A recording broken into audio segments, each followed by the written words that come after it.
The comeback. His mother-in-law despised her for being poor, but what no one imagined was how she would return years later, with her head held high, a different look, and a secret that would change everything. Because there are comebacks that make no noise, but shake the very foundations of those who once humiliated you. The clock read 3 p.m. when Audrey Dalton finished organizing the papers on the desk of the jewelry workshop. Her fingers, slender and agile, arranged every invoice in its place, while her hazel green eyes scanned the office to ensure everything was perfect before Julian, her husband, returned from his meeting with suppliers. At 29, Audrey had learned to maintain order, not only in her husband's business, but also in her heart. 3 years of marriage had taught her that love, sometimes, came at a price paid in silence. Mrs. Sterling, clients would call her when they entered the elegant workshop in West Hollywood. She would smile kindly, though that surname had never quite felt like her own. For Eleanor Sterling, Julian's mother, she would never be a true Sterling. The sound of the door snatched her from her thoughts. It wasn't Julian. The perfume of jasmine and amber arrived before her mother-in-law's elegant figure. "Audrey, darling," Eleanor said, with a smile that didn't reach her blue eyes. "I was passing by and thought I'd visit my son." "Julian is in a meeting, Mrs. Sterling. He'll be back in an hour," Audrey replied, feeling her stomach tighten. The woman, with perfectly coiffed ash-blonde hair, set her designer handbag on the counter and looked around with thinly veiled disdain. What a pity. "Well, I'll take the opportunity to have a coffee with you." Audrey nodded, knowing what was coming. These casual visits when Julian was absent had become a painful habit. In the small kitchen of the workshop, while Audrey paired the coffee, Eleanor ran her finger over a shelf, examining it as if searching for dust. "You know, I was at the Hayes party yesterday. Their daughter Charlotte looked spectacular in a Valentino dress," Eleanor commented, observing Audrey's simple blue dress. "You should ask Julian to buy you more. Sterling-appropriate clothing." Audrey took a deep breath. "I like this dress very much, Mrs. Sterling." "Of course, dear. It shows it was on sale," she replied with a poisonous smile. "But a wife reflects her husband's success, and my son deserves to shine." Audrey handed her the cup of coffee, and Eleanor took it, wrinkling her nose slightly. "Is this instant coffee? In our family, we always use imported beans." "I'm sorry. It's what we have in the workshop," Audrey replied, feeling the heat rise to her cheeks. "By the way," Eleanor continued, ignoring her discomfort, "I noticed your apartment still has those very peculiar furnishings. When are you going to accept my offer to help you decorate it properly?" "Julian says he likes it the way it is. My son is too good. Always settling," Eleanor sighed. "Before he met you, he frequented the best circles of Beverly Hills. Now I barely see him at important events." Each word was a small, precise, and painful cut. Audrey had learned not to show how much they affected her. "And your cheap salon smell," Eleanor muttered as she passed her to put the cup in the sink. "You should use quality perfumes. I'll get you one for Christmas." Audrey clenched her lips. Her hair, her pride, smelled of an herbal shampoo she made herself. It wasn't cheap. It was hers. The sound of the main door announced Julian's arrival. Eleanor's face instantly transformed into a mask of maternal affection. "My son!" she exclaimed, hugging him as if she hadn't seen him in months, though they had lunch together the day before. Julian, in his impeccable suit and confident smile, kissed his mother on the cheek. At 33, he was the spitting image of success, handsome, talented, and respected in the jewelry world. "Mom, what a surprise," he said, briefly glancing at Audrey with an expression she couldn't interpret. "Everything all right?" "Perfect, darling. I just dropped by to invite you to a very important dinner this Friday. The Hayes will be there, and several fashion critics. It's crucial you attend." Julian looked at his schedule. "We have plans to." "We'll cancel," Audrey interrupted with a resigned smile. She knew it was useless to resist. Excellent. Eleanor smiled, squeezing her son's arm. It's time you showed you know how to choose with taste, Julian. Both in jewels and in company. The look she shot Audrey was brief, but loaded with meaning. Julian, busy reviewing some designs, didn't notice. When Eleanor finally left, Audrey allowed herself to breathe. In the reflection of the jewelry display case, she saw her tired face and wondered how much longer she could bear to be invisible in her own marriage. What did my mother want? Julian asked distractedly, examining a sapphire ring. To invite us to dinner, Audrey replied, omitting everything else. She says it's important for your career. Julian nodded, not really looking at her. It is. The Hays could be major investors. Julian, she began, gathering courage. Your mother sometimes says things that... My mother only wants the best for us, Val. He interrupted her with a patient tone, like someone explaining the obvious to a child. She's a good person, just old-fashioned. Be patient with her. Audrey nodded, swallowing the words she would never say. She didn't want to be the one to break the bond between mother and son. She didn't want to be the villain in that story. That night, while Julian slept, Audrey stayed awake, staring at the ceiling. Friday would be another test, another stage where she would have to smile while being measured and found insufficient. Another day pretending it didn't hurt. What she didn't know was that this dinner would change everything. That sometimes the price of love becomes too high to pay. And that soon, she would have to decide whether to continue being invisible or start seeing herself. The black dress Audrey had bought especially for the dinner fit her well, though it wasn't a designer dress like the ones worn by Eleanor's friends.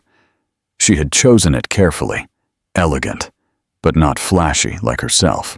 Are you ready? Julian asked, adjusting his tie in front of the mirror. He looked impeccable in his dark gray suit, with that air of confidence that always accompanied him. Almost, Audrey replied, applying a little gloss to her lips. Her hands trembled slightly. These dinners always made her nervous. The drive to Beverly Hills passed in a silence interrupted only by the soft sound of the radio. Julian seemed concentrated on his thoughts, mentally reviewing potential clients, calculating business opportunities. Remember to smile, he told her when they parked in front of the imposing Sterling mansion. The Hays are very important. Eleanor's house glowed with golden lights. The marble floor shone so brightly that Audrey could see her reflection as she walked carefully, afraid of slipping. The scent of expensive flowers and exclusive perfumes floated in the air, mixing with the notes of a piano being played in the living room. "Julian, darling!" Eleanor exclaimed upon seeing them enter. She was wearing a champagne-colored tailored suit that highlighted her figure, maintained through discipline and costly treatments. "We were waiting for you." She kissed her son on both cheeks and then looked at Audrey, evaluating her from head to toe with a tense smile. "Audrey, how simple you look," she commented, emphasizing the word as if it were a defect. "Come, I want to introduce you to someone." She led them to a group of elegant women chatting next to a crystal sculpture.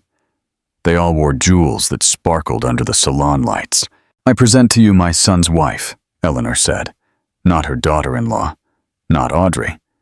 Just my son's wife, as if she had no identity of her own. The women greeted her with polite but distant smiles. One of them, wearing an emerald necklace that must have cost more than Audrey's entire apartment, looked at her curiously. "And what do you do, dear?" she asked with a superior air. "I am Julian's secretary at the workshop," Audrey replied with a sincere smile. The women exchanged glances. One of them let out a giggle she tried to disguise with her champagne glass. "How practical," commented another. "That way you can spend more time together.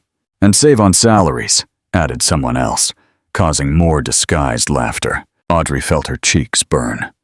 She searched for Julian with her eyes, but he was busy chatting with a group of men across the room. "Excuse me," she said, moving away toward the beverage table. She needed a moment to breathe. She took a glass of water and observed the scene. Everyone seemed to move with a confidence she had never felt in these spaces, as if they had been born knowing which fork to use first or how to correctly hold a crystal glass. "Ladies and gentlemen," Eleanor announced, capturing everyone's attention. "Please, let's go into the dining room. Dinner is served."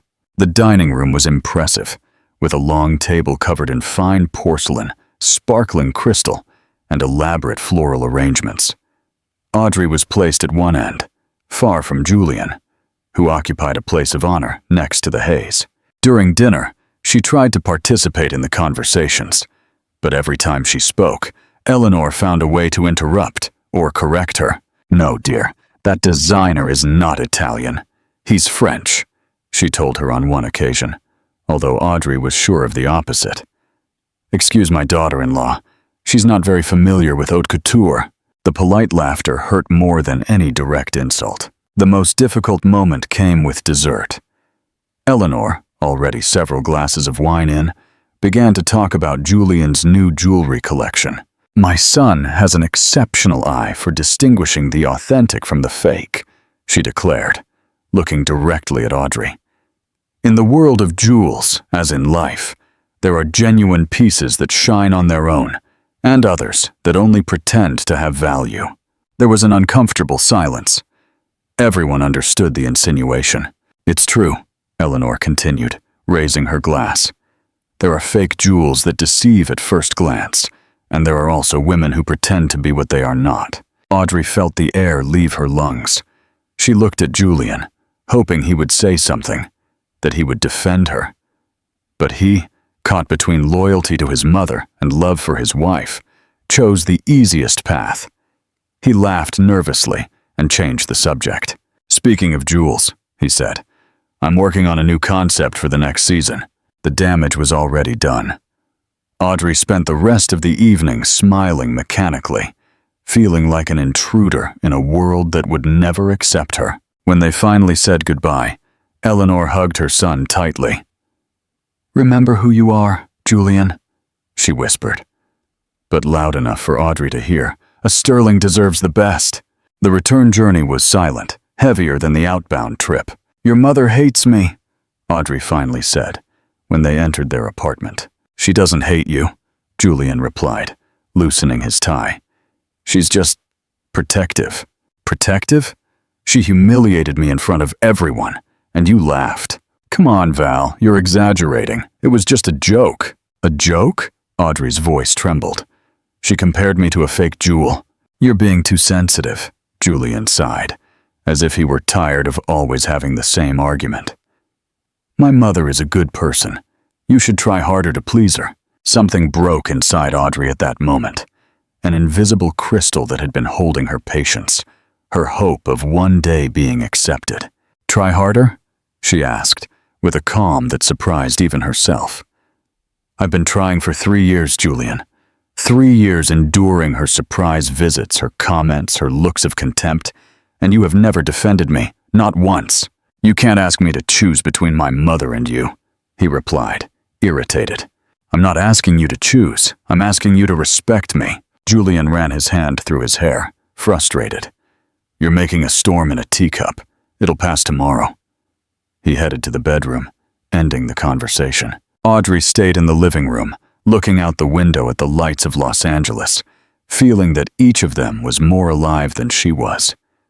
That night, while Julian slept, Audrey cried in silence, tears she had contained for years.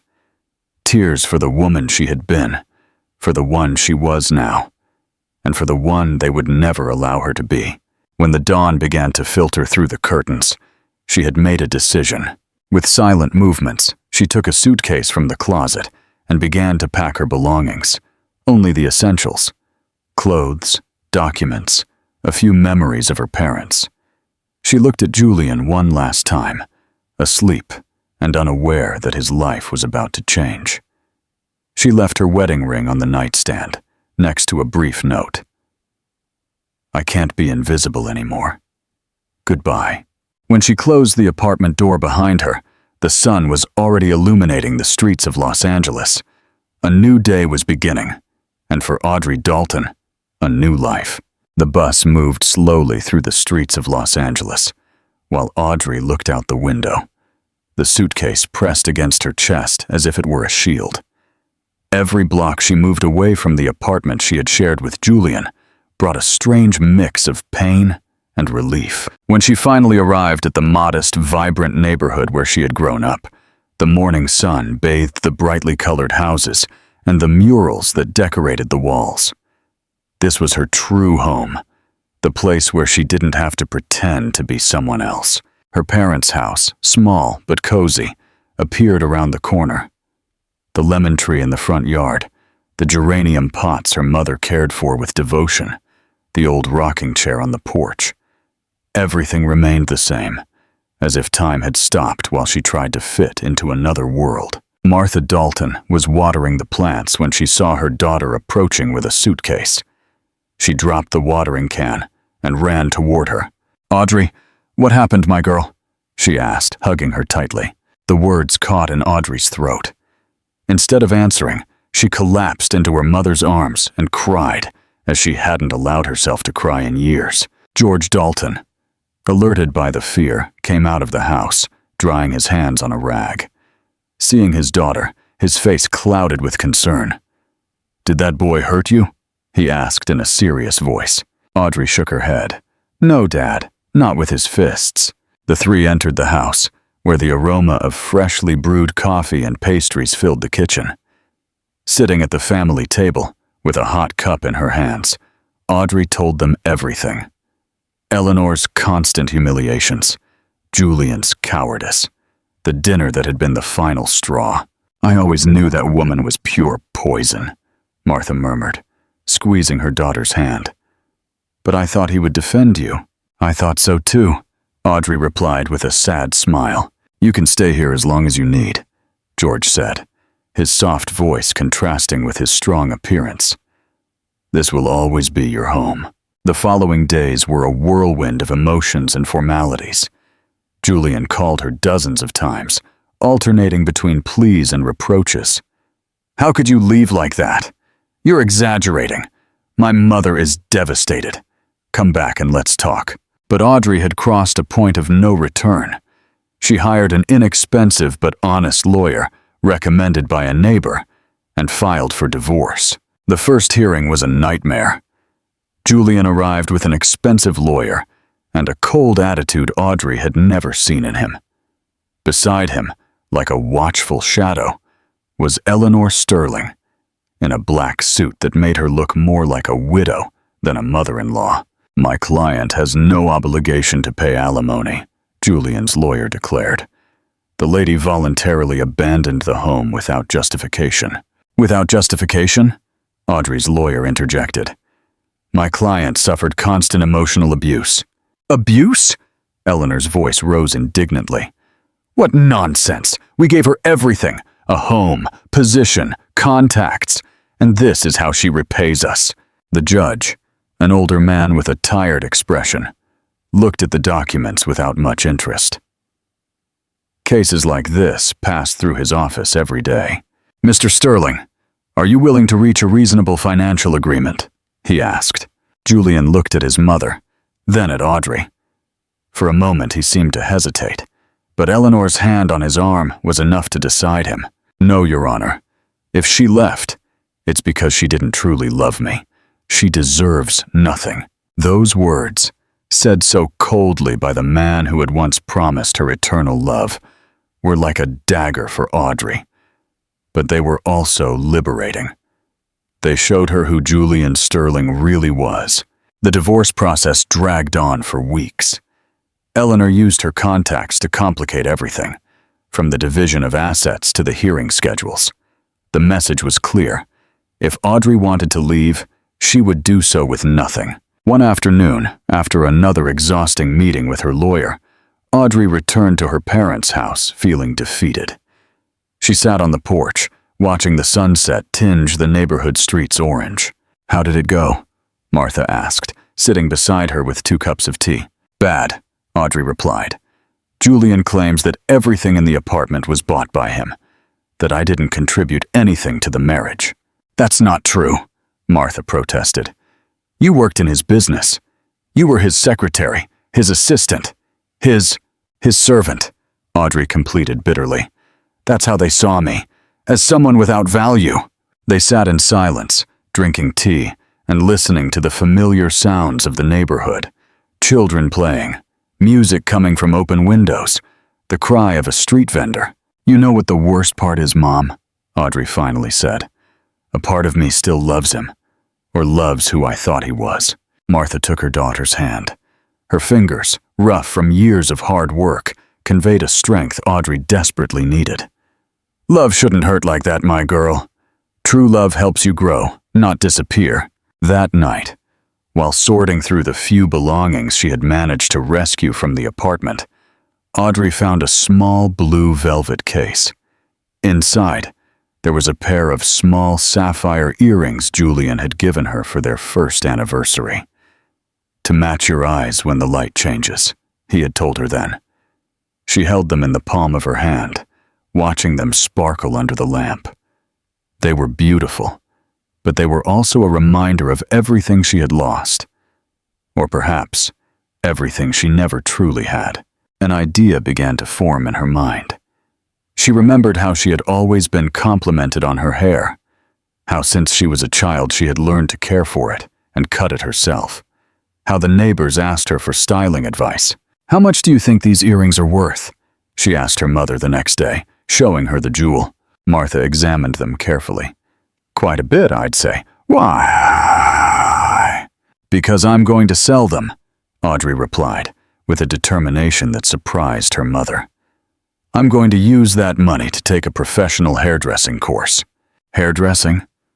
Martha looked at her, confused. Yes, Mom, I've always loved it, and I need to start over. Build something that is completely mine. As she put the earrings in her purse, ready to take them to the neighborhood jeweler, Audrey felt something she hadn't felt in a long time. Hope, a small flame that was beginning to burn amid the ashes of her marriage. The divorce was finally finalized 3 months later. She gained nothing material from her years with Julian, but she won something much more valuable, the freedom to be herself again. When she signed the final papers, Julian looked at her one last time. For an instant, Audrey thought she saw regret in his eyes, but perhaps it was only the reflection of her own feelings. Goodbye, Julian, she said simply, and left the judge's office without looking back. That same day, with the money from the earring sale in her pocket and a new determination in her heart, Audrey enrolled in the best hairdressing course she could find. The future was uncertain, but for the first time in a long time, it belonged only to her. The beauty school where Audrey took her course was small, but bright. Located in the heart of the vibrant community, it had large mirrors, worn-out chairs, and a permanent scent of hair dyes and fixatives. For Audrey, it was the most beautiful place in the world. You have a natural gift, Ms. Evelyn, the instructor, told her after watching her practice a cut on a mannequin head. Your hands know how to listen to what the hair needs. Audrey smiled, grateful for the compliment. Over the past few weeks, she had absorbed every lesson with a hunger for knowledge. Cutting techniques, colorimetry, hair treatments. Everything fascinated her. At night, she studied at the small kitchen table in her parents' house, surrounded by books and notes. Sometimes, George would sit across from her with a cup of coffee, observing her in silence. Your eyes sparkle when you study, he commented one night. I haven't seen you like this in a long time. It was true. Something was awakening within her, something that had remained dormant during her marriage. A passion, a purpose. The course progressed, and Audrey excelled among her classmates. Her cuts were precise, but also had something special, a sensitivity to adapt each style to the person, to enhance their best features. It's not just technique, she explained to a classmate struggling with a difficult cut. It's about understanding who the person is, how they live, what they need. One Saturday morning, while having breakfast with her parents, Audrey noticed her mother running her hand through her hair with a worried gesture. "What's wrong, Mom?" she asked. "Nothing important," Martha replied with a tired smile. "It's just that I look in the mirror and see an old woman." Time passes so quickly. Audrey looked at her mother with new eyes. Martha's hair, once dark and shiny, was now sprinkled with gray and cut practically but without flair. Her face, marked by years of hard work and worry, was still beautiful, but it seemed dull, as if she herself had stopped seeing herself. "Let me cut your hair," Audrey suddenly proposed. "You?" Martha looked at Irma, said her surprised. "But you're still learning." "Trust me," Audrey insisted. "Oh, I have an idea." They set up a chair in the backyard, under the lemon tree. The morning sun filtered golden rays through the leaves, creating a perfect natural studio. Audrey prepared her tools carefully: new scissors, combs, clips, and a water spray. "Are you sure?" Martha asked, nervous, as her daughter placed a towel around her shoulders. "Completely," Audrey replied, with a confidence that surprised them both. She began to work with sure but delicate movements.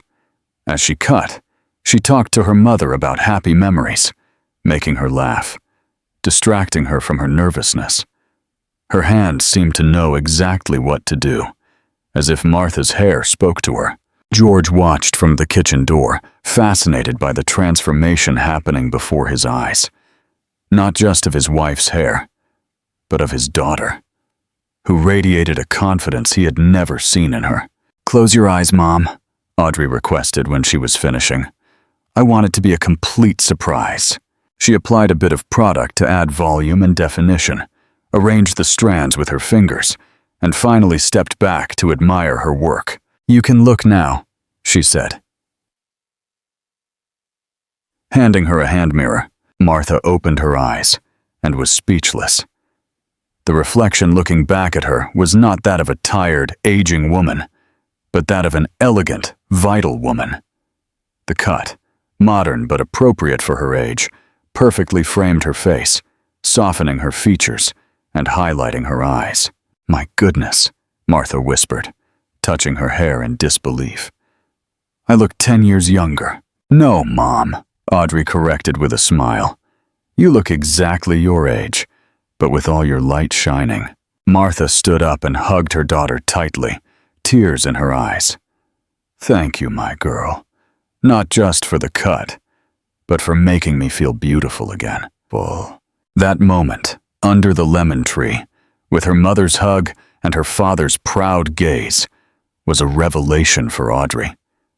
She understood that she had a gift that went beyond cutting hair. She could restore something to women that many had lost along the way: their dignity, their light, their ability to see themselves with love. "You should take a photo," George suggested, who rarely made suggestions about things he considered women's stuff. "A photo?" Audrey asked. "Yes, of the before and after, so others can see what you can do." The idea was brilliant in its simplicity. Audrey grabbed her phone and found a recent photo of her mother. Then she took another one, in the same clothes, but with her new cut, trying to capture the sparkle in her eyes, the new confidence in her posture. That night, after much hesitation, she posted both photos on her personal profile with a simple message: "My mother, before and after trusting my scissors." Sometimes all we need is to see ourselves with new eyes. She didn't expect much reaction. Her profile was private, and she had few contacts since she had moved away from Julian's social circle. But the next morning, her phone wouldn't stop ringing with notifications. Neighbors, friends of her mother, distant cousins, all commented in amazement at the transformation. "Did you do that? Martha looks spectacular. Could you cut my hair too?" Mrs. Martinez, who lived next door, was the first to knock on her door. "Audrey, dear, I saw what you did with your mother's hair." "And "Well, I wondered if you could do something with mine," she said, touching her gray, shapeless hair with an insecure gesture. Before the week was over, Audrey had cut the hair of 5 more neighbors, each one leaving the makeshift salon under the lemon tree feeling renewed and beautiful. One of them, Mrs. Martinez's niece, who worked at a clothing store, suggested she create a professional page to showcase her work. "You should call it The Root," she proposed, "because you don't just change the hair, you change how we feel from the root." The idea resonated with Audrey. That same night, she created the page and uploaded the photos of her first clients, always with their permission and showing the before and after. To her surprise, the page began to gain followers rapidly. The neighborhood women shared the posts, commented, and tagged their friends. Audrey's phone kept ringing with messages asking for prices, schedules, and if she made house calls. "You need your own space," her father told her one night, seeing how she was transforming the living room into a makeshift salon. "You can't keep cutting hair in the yard." He was right. With the money she had earned from her first cuts and some savings her parents insisted on lending her, Audrey rented a small storefront a few blocks from home. It was barely 1 room with a bathroom, but it had good light and potential. With the help of her father and some neighbors, she painted the walls white, installed a large mirror and a comfortable chair. It wasn't luxurious, but it was clean, cozy, and most importantly, hers. The day she placed the small sign on the door, "The Root, Cuts with Soul," she felt an emotion that could not be compared to anything she had experienced before. It was the pride of creating something from scratch, with her own hands and heart. Her method was different from other salons. She dedicated at least an hour to each client, conversing, listening to their stories, understanding their daily routine and their desires. She didn't just cut hair, she created connections, and she filmed them. With her clients' permission, she documented the process, capturing not only the physical change, but also the emotion on their faces when they saw themselves transformed. These videos, carefully edited to respect privacy but show the magic of change, began to go viral in the neighborhood and beyond. One afternoon, while closing the salon after a busy day, Audrey checked the comments on her latest post. Among the usual messages of admiration and appointment requests, one caught her attention. "I'm a beauty influencer, and I've never seen cuts with so much personality. I need an appointment with you. Do you have availability this week?" The profile showed an elegant woman in her mid-40s, with reddish hair and a warm smile. Her name was Victoria Thorne, and she had thousands of followers. Audrey felt a chill of excitement and nervousness. Something told her that this appointment could change everything. That the scissors she had bought with the money from those earrings were about to open doors she didn't even know existed. With trembling fingers, she replied, "I have a slot this Thursday at 10 a.m. I await you at the Root." Thursday dawned with a clear sky over Los Angeles. Audrey arrived early at her small salon, nervous as a child on her first day of school. She cleaned the mirrors until they shone, arranged the magazines, prepared fresh coffee, and checked her tools 3 times. "It's just another client," she told herself. But she knew it wasn't true. Victoria Thorne could change her destiny with a simple comment on her social media. At exactly 10 o'clock, the door chime announced a visitor. Victoria entered with a confident stride, dressed in simple elegance, designer jeans, a turquoise silk blouse, and a white blazer that highlighted her reddish hair. Her eyes, warm and intelligent, scanned the modest salon with genuine interest. "Audrey Dalton?" she asked with a smile. "Yes, welcome," Audrey replied, extending her hand. "It's an honor to have you here." Victoria shook her hand firmly. "The honor is mine. Your videos captivated me. There's something special about how you transform those women." Audrey invited her to sit in front of the mirror. Instead of starting immediately, Audrey did what she always did. serve coffee in simple mugs and converse. "Tell me what you're looking for," she asked, observing Victoria's reflection in the mirror. "Honestly, I don't know," the influencer confessed. "I've been to the best salons in Beverly Hills, but they all make me feel like a mannequin. I want something different." Audrey nodded, understanding perfectly. "May I?" she asked, moving her hands toward Victoria's hair. Gently, she undid the elegant bun holding it. The reddish hair fell like a cascade over Victoria's shoulders, revealing uneven strands and dry ends. "You work too much," Audrey commented, examining each lock. "Your hair is tired, just like you." Victoria looked at her, surprised, through the mirror. "How do you know?" "Your tense shoulders, the dark circles disguised with makeup, the way you sigh when you think no one is watching," Audrey replied softly. "Hair never lies."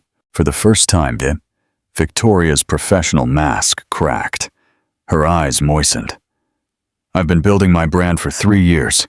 No vacations, no rest," she admitted. "Sometimes I forget who I am under all these filters." Audrey smiled with understanding. "Then let's make a cut that reminds you of the real woman, not the brand." During the next hour, while her scissors danced among the reddish strands, Audrey listened to Victoria's story. Her struggles as a woman in a world dominated by younger influencers. The sacrifices to maintain her authenticity. Her desire to help other women find their natural beauty. "You and I are not so different," Audrey commented, sharing fragments of her own story without revealing names. When she finally spun the chair so Victoria could see herself in the large mirror, a silence filled with emotion settled in the salon. The new cut, an asymmetrical bob with soft layers that framed her face, completely transformed Victoria. She didn't just look younger, she looked more authentic, more alive. "My goodness," Victoria whispered, touching her hair in disbelief. The tears she had held back during the session finally rolled down her cheeks. "You gave me myself back." She stood up and hugged Audrey tightly. "Can I record you? I want my followers to see this." Audrey nodded, surprised by the intensity of the reaction. Victoria took out her phone and started broadcasting live. Her face, still wet with tears but radiant, filled the screen. "Friends, I'm in a little salon in East Los Angeles that you're going to want to know about," she said in an emotional voice. "This woman doesn't cut hair, she cuts sadness. She has given me back something I didn't know I had lost." She turned the camera toward Audrey, who waved shyly. "Her name is Audrey Dalton, and her salon, The Root, is a hidden treasure. She doesn't use expensive products or complicated techniques. She uses something much more valuable. She listens, she understands, and she transforms." The broadcast continued as Victoria showed her hair from every angle, explaining how Audrey had adapted the cut to her face, her lifestyle, her essence. "I'll be back in a month," she declared at the end, "and I'll show you how a cut made with soul grows out." When the broadcast ended, Victoria looked at Audrey with professional seriousness. "Get ready," she warned. "Your life is about to change." Audrey smiled, not truly grasping the scope of those words. "Thank you for trusting me." "No, Audrey, thank you for reminding me that true beauty doesn't need filters." That night, after closing the salon, Audrey had dinner with her parents as usual. She told them about Victoria, but minimized the impact it could have. "She's just another client," she insisted, though her heart was pounding with hope. "Don't underestimate your gift," her father replied, serving her more salad. "What you do is special." The next morning, the chime of her phone woke her before dawn. It was a message from Victoria. "Look at your page. This is just the beginning." With trembling fingers, Audrey opened the app. Her breath stopped. The page for The Root had gone from 300 followers to over 10,000 overnight. Victoria's post, tagging and recommending her, had thousands of shares. And the messages, hundreds of messages from women all over the city, asking about appointments, prices and schedules. "Mom!"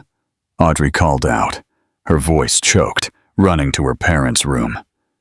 "Mom, look at this!"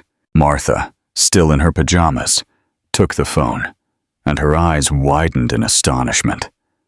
"My goodness, daughter, what are you going to do with so many clients?" Audrey sat on the bed, overwhelmed by the magnitude of what was happening. "I don't know," she confessed, "but I think I'll need a bigger salon." Audrey's new salon, located on a commercial street a few blocks from the previous one, was 3 times larger. With cream-colored walls, natural plants, and large windows that let in the sunlight, the route had evolved from a modest local spot to a cozy and professional space. "Are you sure you can pay the rent?" George asked, worried, as he helped install the mirrors. "I have appointments booked for the next 2 months, Dad," Audrey replied, showing him her packed schedule. "And I still need help." Audrey's fame had grown enormously since Victoria's visit. Her method, which combined impeccable technique with personalized attention, attracted women tired of cold salons where they were treated like numbers. "Good morning. Is this where I can apply for a job?"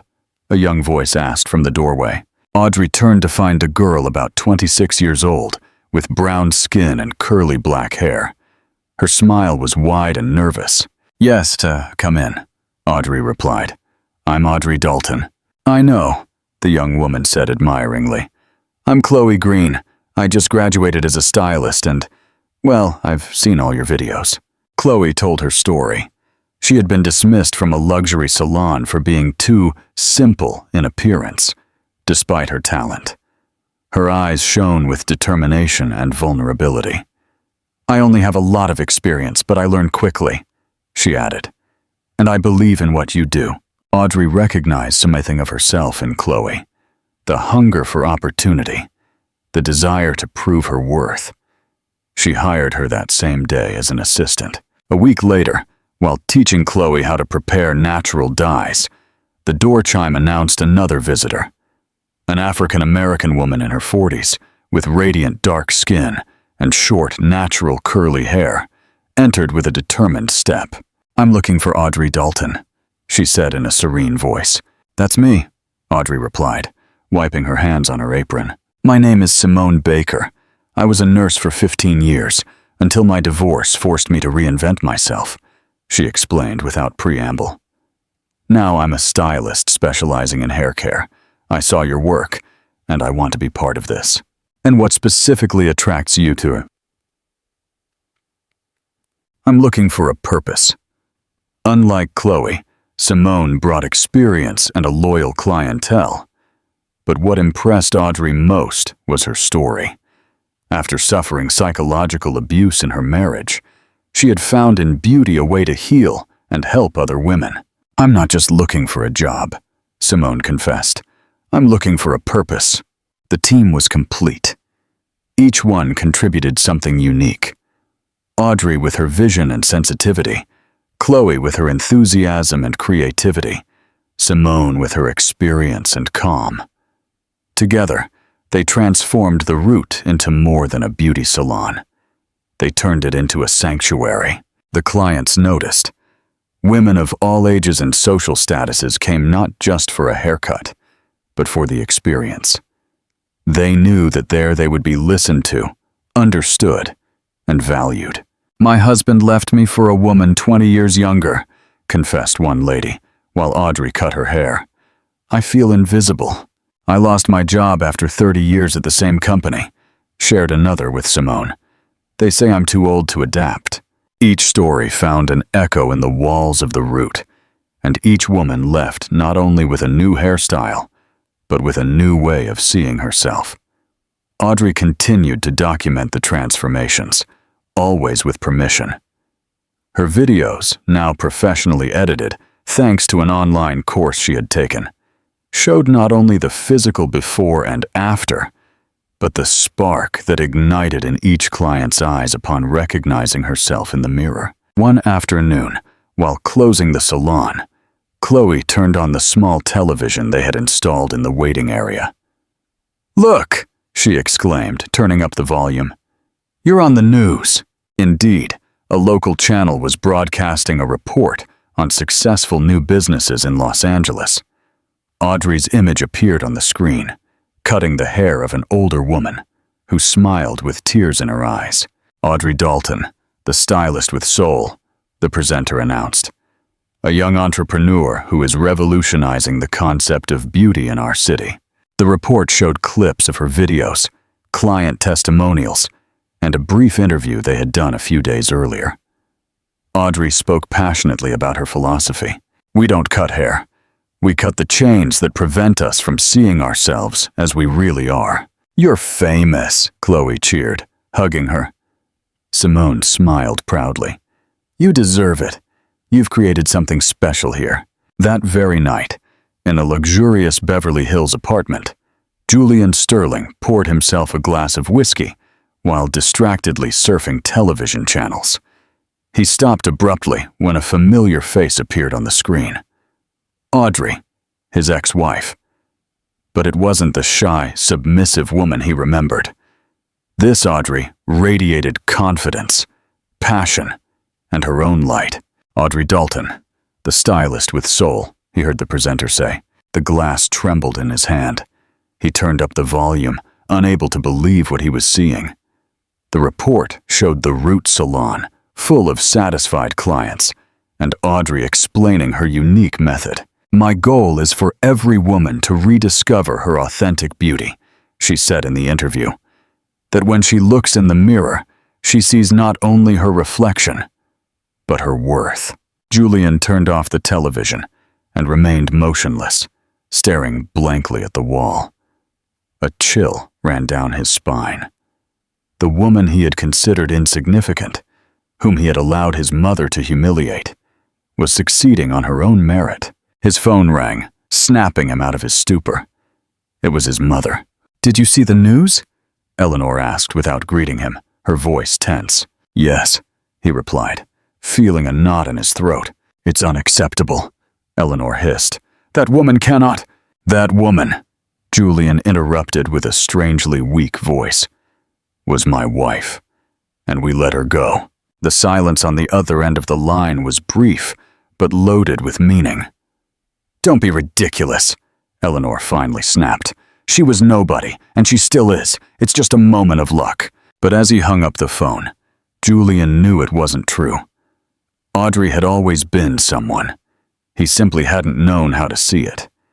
He walked to the window and contemplated the lights of Los Angeles, feeling for the first time in a long time that he had made an irreparable mistake. His face, reflected in the glass, showed an unhealthy pallor and an expression he had never seen in himself before, regret. The Sterling mansion, usually impeccable, showed subtle signs of disorder. Magazines piled in corners, unopened correspondence, a tension in the air that even the fresh floral arrangements couldn't disguise. Eleanor Sterling, sitting in her elegant living room, was obsessively reviewing social media on her tablet. Her fingers, adorned with costly rings, slid across the screen with barely contained fury. Stylist with soul, she murmured contemptuously, seeing a new article about Audrey. What a ridiculousness. But her eyes couldn't leave the images. The Root Salon appeared in trend magazines, beauty blogs, and morning shows. Audrey Dalton, the woman she had considered insignificant, had become a recognized name in Los Angeles. The doorbell interrupted her bitter thoughts. It was Julian, arriving for their weekly lunch. She greeted him with a tense hug, noticing the dark circles under his eyes. Son, you look tired, she commented, guiding him to the dining room where the table was already set. I'm fine, Mother, he replied, without conviction. Only worried about some workshop matters. They sat down to eat, but the conversation flowed with difficulty.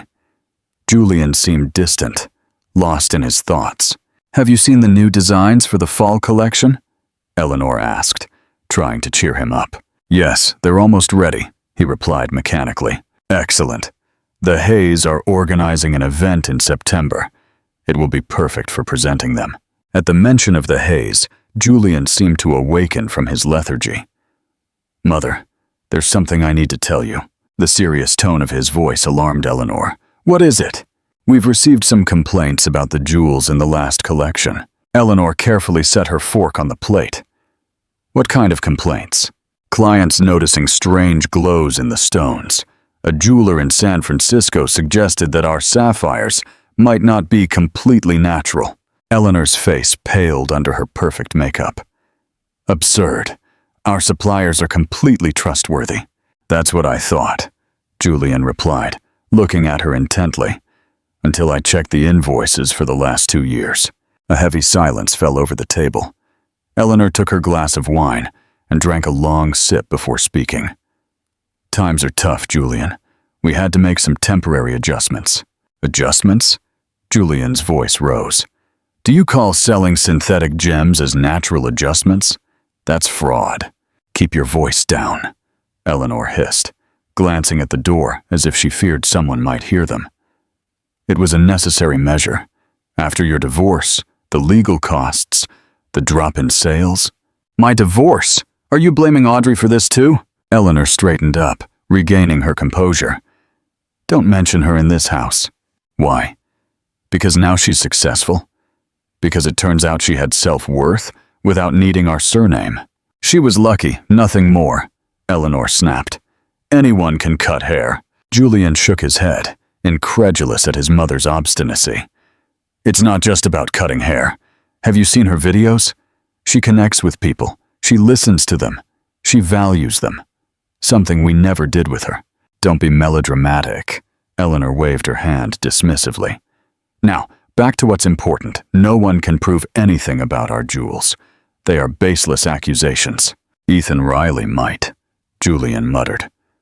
The name fell like a bomb into the conversation. Ethan Riley, the master gem cutter who had worked with them for years, knew all the workshop's secrets. "What does he have to do with this?" Eleanor asked, her voice suddenly tense. "He called me yesterday. He says he has copies of all the purchase orders, including those for the synthetic gems we sold as natural. He wants money to keep silent." Eleanor stood up abruptly, her chair screeching against the marble floor. "And what did you tell him?" "That I'd think about it." "There's nothing to think about," she exclaimed. "It's blackmail. We'll sue him." "And risk everything coming to light? Our reputation would be destroyed." Eleanor walked to the window, turning her back to her son. Her shoulders, usually held up with pride, seemed burdened by an invisible weight. "Fire him," she finally ordered. "Today. Without paying him anything for his years of work, no letter of recommendation. Nothing." "Mother, he has a sick daughter. Lily needs the job." "I don't care," Eleanor shouted, turning to face him. "Do you think anyone cared about us when your father died, leaving us with debts?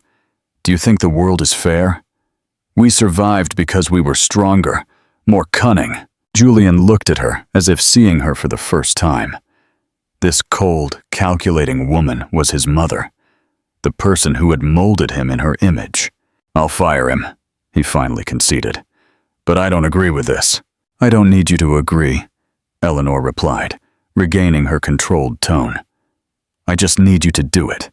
That same afternoon, in the elegant Sterling jewelry workshop, Ethan Riley collected his belongings under the watchful eye of a security guard. His hands, skilled at working the most delicate stones, trembled as he emptied his desk. "I'm sorry, Ethan," Julian murmured, standing in his office doorway.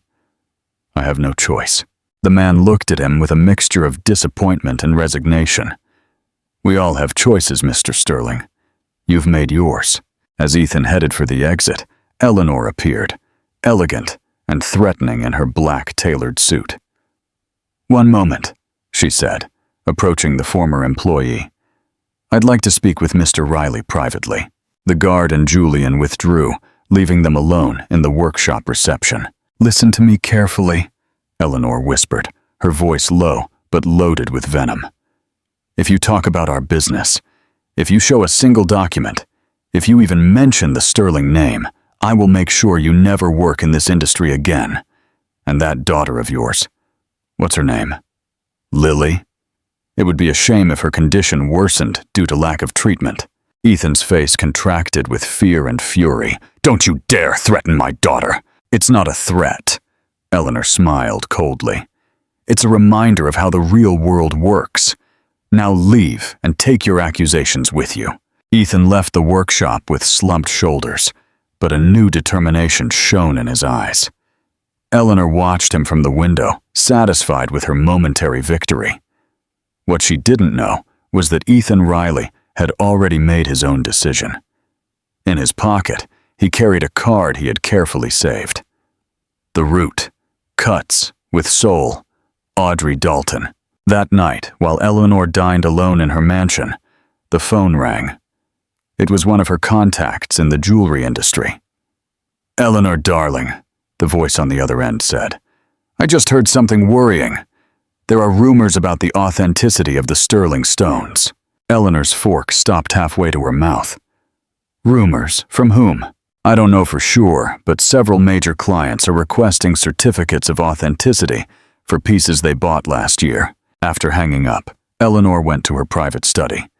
With trembling hands, she opened a safe hidden behind a painting and began to take out folders, documents, invoices, evidence of years of questionable decisions. She spent hours destroying papers, deleting emails, and eliminating traces. Fear, a feeling she rarely experienced, had settled in her chest like a parasite. As the ashes of the documents cooled in the fireplace, Eleanor poured herself a glass of cognac and contemplated her reflection in the Venetian mirror on the wall. For the first time, she noticed the deep wrinkles around her eyes, the tension in her jaw, the shadow of panic in her gaze. I will not lose everything I've fought for, she promised herself aloud. Not because of rumors, not because of a resentful employee, and definitely not because of Audrey Dalton. But in the back of her heart, a new fear had taken root. The possibility that her empire, built on appearances and lies, was beginning to crumble. The Santa Monica Church shone under the Californian sun. Arrangements of white orchids and gold ribbons decorated each pew, while the Los Angeles high society settled in to witness the wedding of the year. Julian Sterling and Charlotte Hayes. Charlotte, radiant in her exclusive designer dress, waited in a side room. Her dark brown hair, pulled back in an elegant bun, was adorned with small jewels that caught the light. Her makeup, perfect as always, hid the dark circles from sleepless nights spent organizing every detail. 5 minutes, her assistant announced, peeking in the door. Charlotte nodded and looked at herself in the mirror one last time. At 31, she was considered one of the most coveted women in Beverly Hills, heiress to a successful cosmetics line, an influencer with millions of followers, and now the future wife of a famous jewelry designer. What no one saw was the emptiness in her eyes, the rehearsed smile, the insecurity she hid beneath layers of perfection. It's time, her father said, entering to escort her to the altar. The wedding march began. The guests stood up. Julian, elegant in his black suit, waited by the altar with a very serious expression. Beside him, Eleanor wore a champagne-colored ensemble and a triumphant smile. Charlotte walked down the aisle with measured steps, conscious of the cameras, the admiring murmurs, the envious glances. This was her moment, her social victory. The ceremony unfolded like a blurry dream, memorized vows, exchanged rings. The chaste but photogenic kiss, applause, congratulations, camera flashes. At the reception, held in one of the city's most exclusive hotels, Julian and Charlotte moved among the guests like actors in a well-rehearsed play. They smiled, thanked, and posed for photographs that would appear in society magazines. They make a perfect couple, a guest commented to Eleanor, who supervised every detail with a critical eye. Of course, she replied proudly. My son has always known how to choose the best. The irony of her words was not lost on Julian, who heard her as he passed nearby. The best or the most convenient for the family image? At one point in the evening, he found himself alone on the terrace, needing a break from the hustle and the fake smiles. He took out his phone and, almost without thinking, searched for Audrey Dalton online. She appeared immediately, smiling, natural, surrounded by her team at the Root Salon. A recent article described her as the revolutionary who is changing beauty standards in Los Angeles. "What are you doing here alone? It's our wedding." Charlotte's voice startled him. He quickly put away his phone. "Just getting some air," he replied, kissing her cheek. Charlotte looked at him with a mixture of suspicion and resignation. She wasn't foolish. She knew this marriage was more a business than a love story. She provided the money and social influence. He, the prestige of an established surname. "The investors want to talk to you," she said, adjusting his tie with a possessive gesture. "They're interested in expanding the Sterling brand." Julian nodded and followed her back to the salon. The investors, friends of Charlotte's father, talked about millions, new stores, and exclusive lines. The future seemed bright, at least on the surface. What they didn't mention, what remained hidden beneath the elegance of the celebration, were the cracks in the foundation of the Sterling empire. The complaints about the quality of the jewels, the rumors about counterfeit stones, the accumulated debts that the Hayes money would help cover. 3 months after the wedding, Julian and Charlotte's married life had found its rhythm. They lived in a luxurious penthouse overlooking the ocean, attended social events, appeared in magazines, but slept in separate rooms and barely conversed outside of the cameras. One morning, while having breakfast in silence, Charlotte set her tablet on the table. "We need to talk about the business," she said without preamble. "My father is worried about the financial reports." Julian sighed. These conversations had become frequent and tense. "Everything is under control," he replied automatically. "No, it's not." Charlotte looked at him directly. "Sales have dropped 20%, and there are rumors, Julian, rumors about the quality of your jewels." "They're just rumors," he defended himself, although he knew there was truth in them.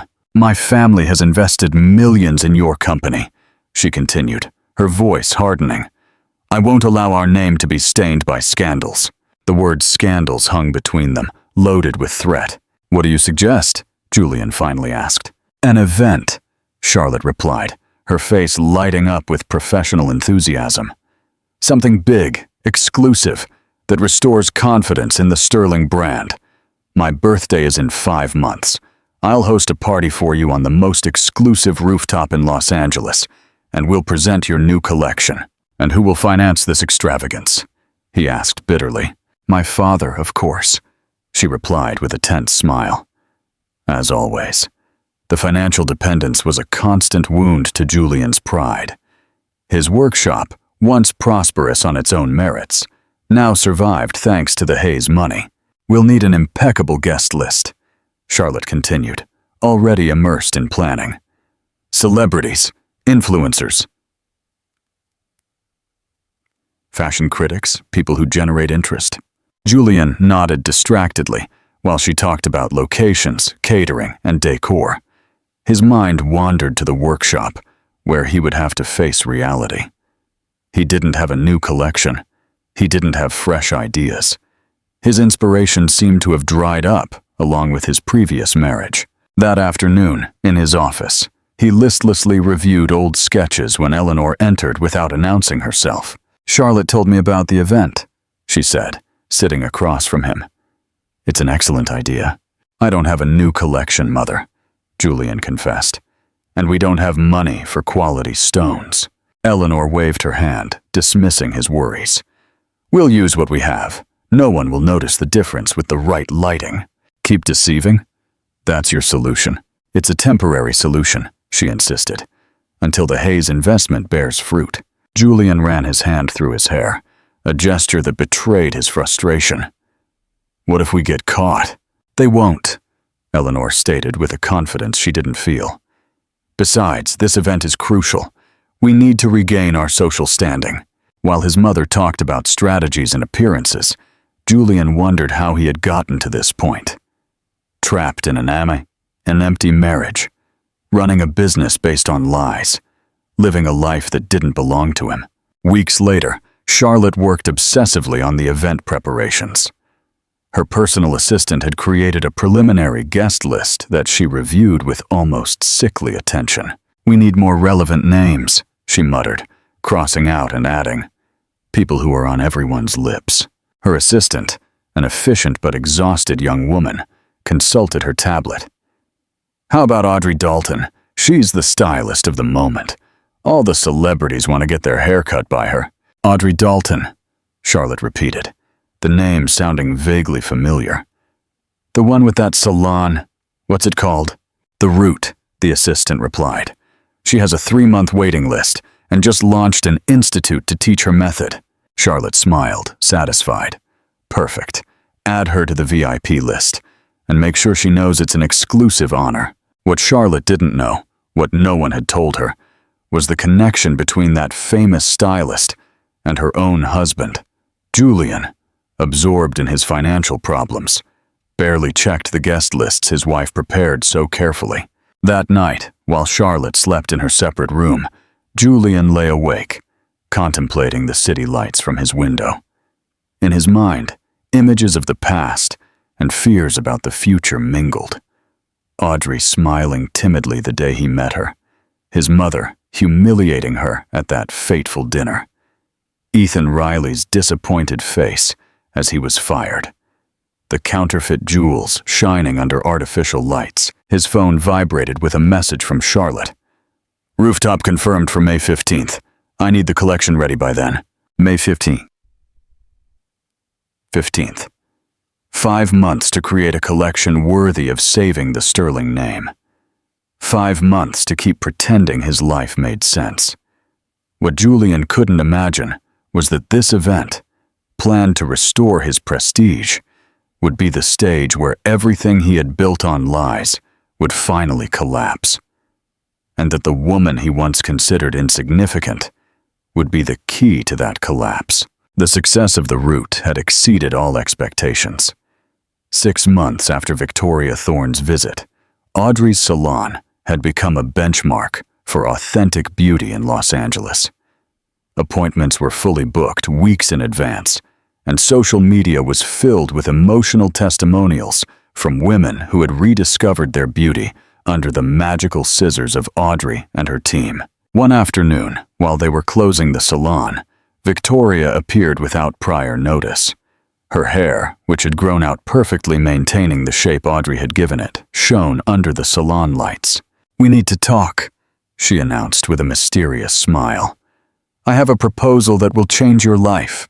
Sitting in the small back office, with cups of herbal tea that Simone had prepared, Victoria presented her idea. "Audrey, what you do is not just cut hair.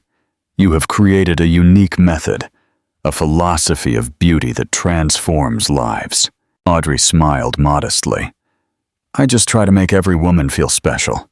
"Exactly," Victoria nodded enthusiastically. "And that must be shared. Think about it. Hundreds of stylists applying your method, thousands of women benefiting." "What are you suggesting?" Audrey asked, intrigued. "An institute," Victoria replied, her eyes shining with the excitement of grand ideas. "The Root Institute, where you teach your method to other professionals. Not just cutting techniques, but your entire approach, active listening, personalized diagnosis, the emotional connection." The proposal left Audrey speechless. She had never imagined that her small revolution could expand this way. "I don't know if I'm ready to teach," she confessed. "I'm barely learning myself." "Sometimes the best teachers are those who still consider themselves learners," Victoria replied softly. "Besides, you won't be alone. I can help you with the business side, the contacts, the promotion." Over the following weeks, the idea took shape. They found a spacious location a few blocks from the original salon, an old tailor's workshop with high ceilings, large windows, and an inner courtyard perfect for practical classes. George personally supervised the renovations, applying his knowledge of mechanics and construction to transform the space.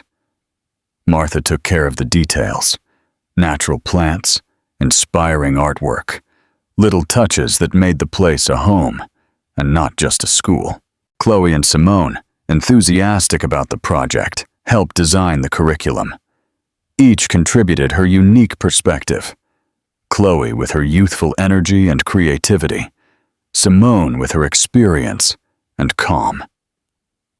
The Root Method, they called it, an intensive 3-month course that combined advanced cutting techniques with psychology, communication, and professional ethics. They weren't training simple hairdressers. They were training artists of personal transformation. The inauguration day arrived with a radiant sunrise. The Root Institute, with its freshly painted facade and its elegant but simple sign, awaited its first visitors. They had invited specialized press, industry professionals, and, of course, the loyal clients who had supported Audrey from the beginning. Audrey, nervous but determined, checked every detail one last time. She wore a simple white dress that highlighted her blonde hair and her skin, tanned by the Californian sun. Beside her, Victoria oversaw the arrival of the catering and the installation of the sound system. "Breathe," she advised, noticing her nervousness. "This is your moment. You've earned it with effort and heart." The guests began to arrive. Journalists from beauty magazines, curious stylists, and women who had experienced the magic of the Root and wanted to celebrate its expansion. The atmosphere was filled with animated conversations, laughter, and anticipation.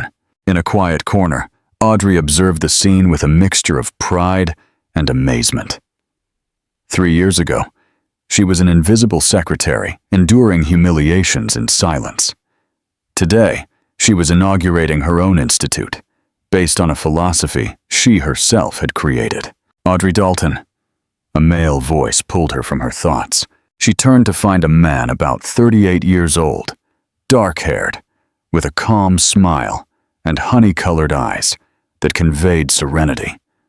He wore a professional camera around his neck. "I'm Marcus Gray," he introduced himself, extending his hand.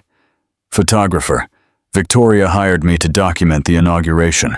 Audrey shook his hand, noticing the warmth of his touch and the sincerity of his gaze. "Pleased to meet you," she replied. "I hope you find something interesting to capture." "I already have," he said with an enigmatic smile, slightly raising his camera. Before Audrey could respond, Chloe approached quickly. "Your parents just arrived," she announced excitedly. "They're at the entrance." Audrey excused herself to Marcus and hurried toward the main door. There, a little shy among the elegant crowd, were Martha and George Dalton. Her mother wore a simple but beautiful dress, and her hair, cut by Audrey, perfectly framed her face. Her father, in a suit that looked new but not ostentatious, held a bouquet of wildflowers.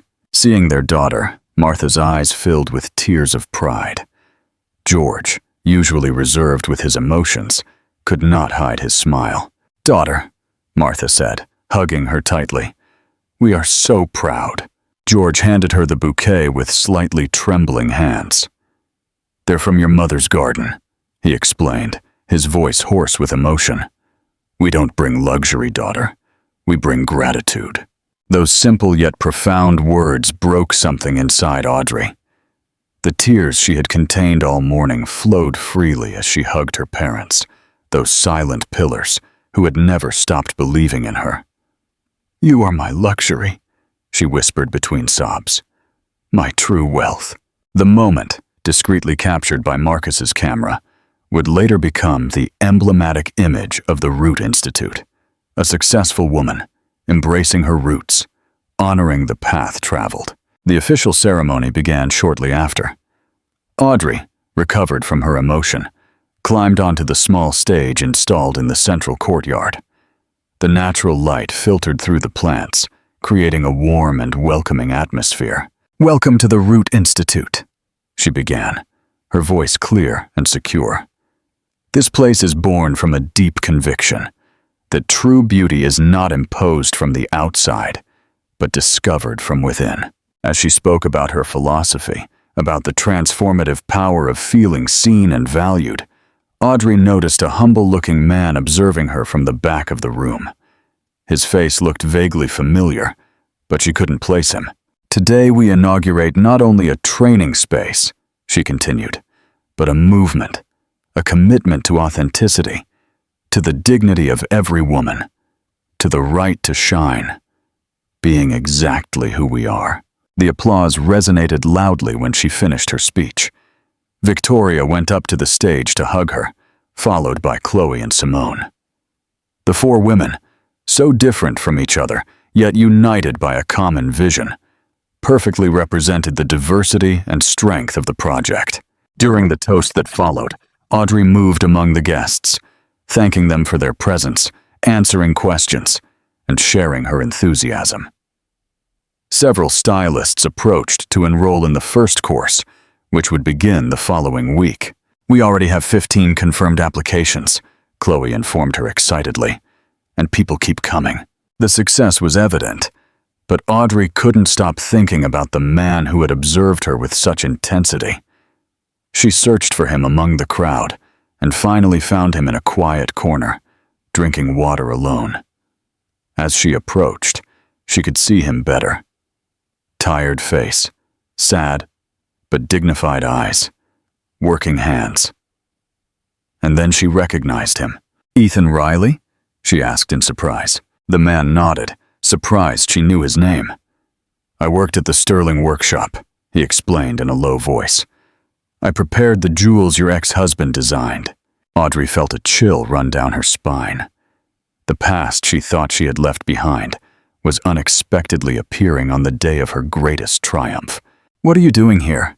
she asked, trying to maintain a kind tone. Ethan looked around as if making sure no one was listening. "I need to talk to you," he said with contained urgency. "In private. It's important."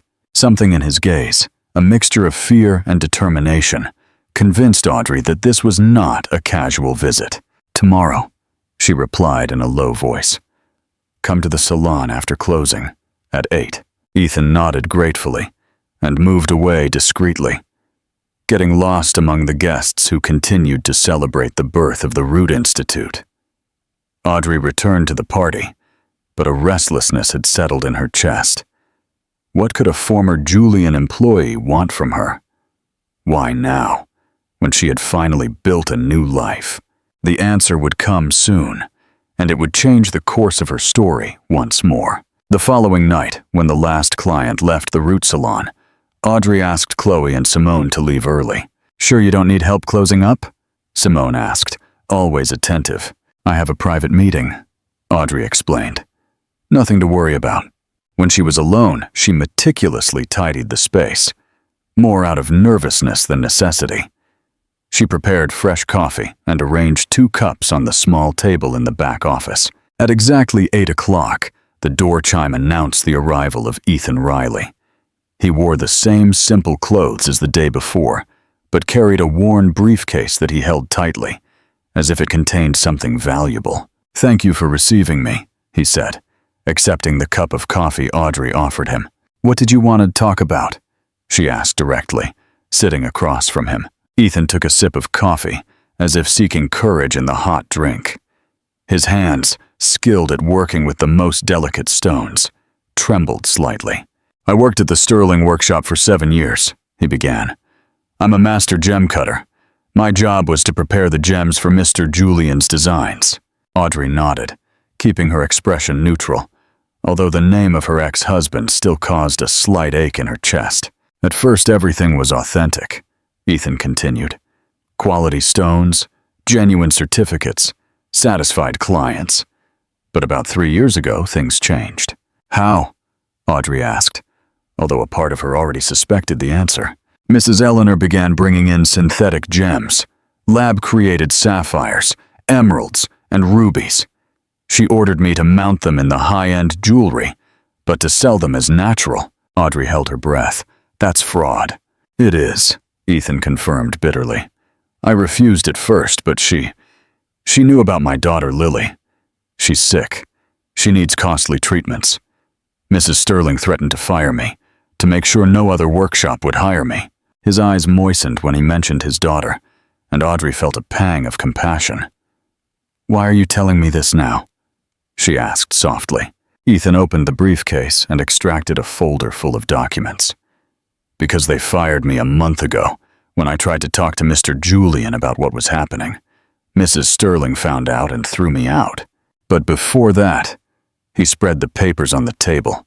Audrey saw invoices, purchase orders, printed emails. They all showed a double accounting, what was actually purchased and what was declared sold. "I made copies of everything," Ethan explained, "as insurance. But now Mrs. Sterling has threatened me.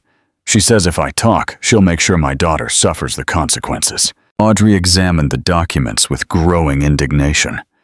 She recognized Eleanor's signature on several of them, authorizing purchases of synthetic gems that later appeared in catalogs as rare natural stones. "Why do you come to me with this?" she finally asked, looking up from the papers. "What do you expect me to do?" Ethan looked at her directly with a mixture of shame and hope. "Everyone at the workshop knew what they did to you, how they treated you. And now I see you succeeding, building something honest, helping other people." He paused, searching for the right words. "I'm not looking for revenge, just justice and a job. My daughter needs her medicine, and I need to be able to sleep at night without the burden of having participated in a fraud." Audrey remained silent, processing all the information. A part of her, the one still bearing the scars of past humiliations, felt a dark satisfaction in holding the power to destroy the Sterlings. But another part, the one that had built the root on values of dignity and authenticity, rejected the idea of using that power to harm others. "What have you done with this information so far?" she asked. "Nothing," Ethan replied. "I tried to talk to Mr. Julian, but he's controlled by his mother, and now by his new wife." "New wife?" The question escaped Audrey's lips before she could contain it. "Yes, he married Charlotte Hayes, the cosmetics heiress, a few months ago. A convenient marriage, they say. She brings the money. He brings the surname." Audrey nodded, surprised by how little that news affected her. The pain she once felt for Julian had transformed into something distant, almost foreign. "Mr. Riley," she finally said, "what you bring me is very serious. It's a crime that could send the Sterlings to jail." "I know," he replied gravely. "That's why I came to you. You seem to be the only honest person in this story." Audrey stood up and walked to the window. Night had fallen over Los Angeles, and the city lights shone like fallen stars. She thought about her journey, the tears shed, the strength she had found precisely because they had underestimated her. "I need time to think," she finally said. "In the meantime, do you have a job?" Ethan shook his head. "No one wants to hire a gem cutter without references, and Mrs. Sterling made sure I didn't have any." Audrey made an impulsive but firm decision. "The Institute needs a maintenance manager, someone to care for the building, repair what breaks, keep everything running. It's not jewelry work, but it's honest and well paid." Ethan's eyes lit up with hope. "Are you serious?" "Completely," Audrey affirmed. "You can start tomorrow, and there's employee health insurance that will cover your daughter's treatments." Ethan stood up, overwhelmed with emotion. "I don't know how to thank you." "Don't thank me," Audrey replied with a calm smile. "Just do your job well, and leave those documents with me. I'll keep them in a safe place."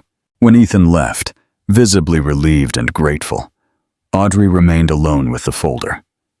She opened it again, examining each paper, every proof of the fraud the Sterlings had perpetrated for years. She held the power to destroy them, to expose their lies, to ruin their reputation, to avenge every humiliation she had suffered. But as she placed these documents in the safe hidden behind a painting in her office, Audrey made a decision. "I won't use them for revenge," she murmured to herself, closing the box with determination. but destiny will know what to do with them. That night, returning home, she found her parents watching television in the living room. She sat next to them, grateful for the normalcy, for the simple and true love they had always provided her. "Everything all right, daughter?" Martha asked, noticing her thoughtful expression. "Yes, Mom," Audrey replied with a serene smile. "I'm just learning that life has curious ways of closing circles." Julian and Charlotte Sterling's penthouse apartment shone under the artificial light of dozens of designer lamps. In the spacious living room overlooking the ocean, Charlotte directed an army of assistants, decorators, and event planners with the precision of a general in battle. "The orchids go in the center, not the corners," she ordered, pointing to the tables set up for the presentation. "And I need to confirm that the French champagne will arrive chilled, not room temperature like last time." At 31, Charlotte Hayes Sterling had perfected the art of appearance. Every detail of her life was carefully prepared to project success, elegance, and luxury. Her birthday, to be celebrated in 2 weeks on the most exclusive rooftop in Los Angeles, would be no exception. "Charlotte, darling," Eleanor's voice interrupted her instructions. "We need to talk about the guest list." The relationship between daughter-in-law and mother-in-law was cordial, but tense. Both women, experts at maintaining appearances, tolerated each other for mutual convenience. "Of course, Eleanor," Charlotte replied with a rehearsed smile. "Any problems?" "Not exactly." Eleanor sat down on one of the elegant white sofas. "But I worry you're inviting too many influencers and not enough real buyers." Charlotte suppressed a sigh of irritation. "Influencers generate exposure. Exposure generates sales. It's basic marketing."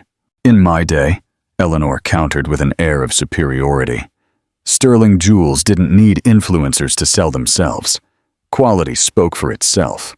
The irony of that statement, considering the counterfeit gems they were now selling, was not lost on Charlotte. Although she would never admit it, she knew perfectly well what was happening in her husband's workshop. Her father, a shrewd businessman, had warned her before the wedding. "The Sterlings have a name, but they're on the verge of bankruptcy. Watch where your money goes." "Times change, Eleanor," she replied with venomous sweetness. "This party isn't just about selling jewels. It's about positioning the Sterling brand in the 21st century." Before Eleanor could reply, Julian entered the room. He looked tired and distracted, as if carrying an invisible weight on his shoulders. "Am I interrupting?" he asked, noticing the tension between the two women in his life. "Not at all, darling." Charlotte approached to kiss him on the cheek. "Your mother and I were discussing the final details of the party. How is the collection coming along?" Julian avoided her gaze. "Progressing." The truth was that the collection barely existed. After weeks of creative block, he had resorted to slightly modifying old designs, hoping no one would notice. His inspiration, like his passion for the family business, seemed to have vanished. "I need to see the final sketches tomorrow," Charlotte insisted. "The marketing department needs to prepare the promotional material." "You'll have them," Julian promised, though he had no idea how he would fulfill that promise. Eleanor watched the exchange with a calculating expression. Her son, once so brilliant and confident, now seemed like a shadow of himself. She blamed him for his weakness, Charlotte for her frivolity, but never herself for the decisions that had brought the family business to the brink of collapse. "The collection must be spectacular," she declared, rising from the sofa with studied elegance. "This party is our chance to silence the rumors once and for all." The rumors she referred to had grown in recent months. Whispers at exclusive parties, uncomfortable questions from old clients, suspicious glances from other jewelers. The secret of the counterfeit gems was beginning to leak drop by drop into the circles of Los Angeles high society. "There won't be rumors after tonight," Charlotte affirmed with determination. "I've invited the most important critics, celebrities who will be photographed with our jewels, and international fashion journalists." She pulled out her tablet and showed the guest list. a meticulously organized document. VIPs, press, influencers, potential buyers. I even managed to get Audrey Dalton to come, she added proudly, not noticing how Julian and Eleanor tensed at the sound of that name. She's the stylist of the moment. All the celebrities want her cuts. Audrey Dalton? Julian repeated, his voice barely audible. Yes, the one with his salon, The Root, Charlotte confirmed, oblivious to the effect that name was causing. They say she has a months-long waiting list. It will be a masterstroke to have her among the guests. Eleanor and Julian exchanged a silent, panicked look. Neither dared to reveal to Charlotte the true identity of that famous stylist, fearing her reaction if she discovered she had invited her husband's ex-wife. Do you know her? Charlotte asked, finally noticing their strange behavior. By name only, Eleanor lied fluently. I've heard she's peculiar in her methods. That makes her perfect for our event, Charlotte smiled. We need people who stand out, who generate conversation. When Charlotte moved away to continue supervising the preparations, Eleanor grabbed her son's arm tightly. You must prevent her from coming, she whispered urgently. Cancel her invitation. Say there was a mistake. And how do I explain that to Charlotte? Julian replied, running his hand through his hair nervously. Do you know how she is with her lists? Every guest is strategically selected. Then invent something. Tell her Audrey Dalton has a bad reputation, that she has spoken ill of the Hays, anything. Julian looked at his mother with a mixture of weariness and resignation. Don't you think we've already built enough lies? The question hung between them, awkward and accusing. Eleanor walked away without answering, her mind already calculating how to handle this new complication. The following days passed in a frenzy of preparations. The chosen rooftop venue, an exclusive space with a panoramic view of Los Angeles, gradually transformed into a stage worthy of a cinematic production. Strategically placed lights, imported exotic flowers, an illuminated glass dance floor, and gourmet stations attended by Michelin-starred chefs. In the center of it all, a special exhibition, bulletproof crystal display cases where the jewels of the new Sterling collection would be shown, guarded by discreet but visible security guards. It's perfect, Charlotte declared during the final inspection, 2 days before the event. It will be the party of the year. Meanwhile, at the Root Institute, Audrey was leading a master class on cutting techniques for curly hair when Victoria discreetly entered and signaled her. Excuse me for a moment, Audrey said to her students. Practice the technique we just covered. I'll be right back. In the hallway, Victoria awaited her with an elegant envelope in hand and an amused expression on her face. This just arrived, she said, handing her the envelope. I think you'll be interested. Audrey opened it curiously. Inside was an invitation printed on high-quality paper with embossed gold lettering. Charlotte Hays Sterling and Julian Sterling have the honor of inviting you to the exclusive presentation of the new Sterling jewelry collection in celebration of Charlotte's birthday. Celestial Rooftop, May 15th, 8:00 p.m. Dress code, absolute elegance. Audrey felt the air leave her lungs. The name Sterling, which she had tried to forget for years, now appeared in her hands as a reminder of the past that never quite went away. Did you know about this? She asked Victoria, showing her the invitation. Not exactly, her friend replied. But I'm not surprised. You're the most sought-after stylist in Los Angeles. Everyone wants you at their events. But this is different. Audrey lowered her voice. Julian is my ex-husband. Victoria's eyes widened in surprise. The jewelry designer? The one who married the Hays heiress? The very same, Audrey confirmed. And his mother, Eleanor Sterling, is the woman who humiliated me until I couldn't bear it anymore. A silence loaded with meaning settled between them. Finally, Victoria smiled with a spark of complicity in her eyes. Fate is inviting you, darling, she said, gently squeezing Audrey's shoulder. The question is, Will you accept the invitation?" Audrey looked at the elegant paper again, feeling the weight of the documents she kept in her safe. The evidence of the Sterling's fraud. She thought of Ethan Riley, now working honestly at the Institute, and his daughter who was improving day by day thanks to the treatment they could afford.